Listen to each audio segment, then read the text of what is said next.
Bonjour, je suis Thomas Lévesque, membre du CCF. Bonjour Pierre Sabouret.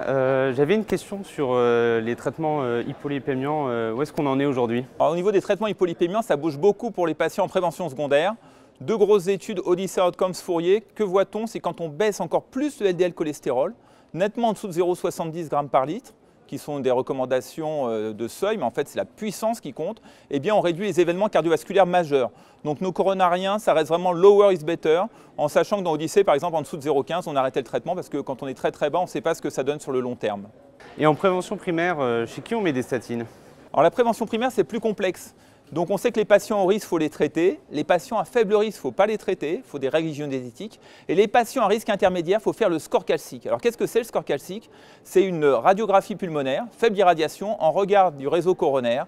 On compte les calcifications, on a le score qui est automatisé. Au-dessus de 100, on discute les statines. Au-dessus de 400, on fait un test d'ischémie. Au-dessus de 1000, on traite vraiment de façon intensive ces patients-là parce qu'ils ont un haut risque cardiovasculaire, même si en apparence, ils semblaient avec un risque modéré.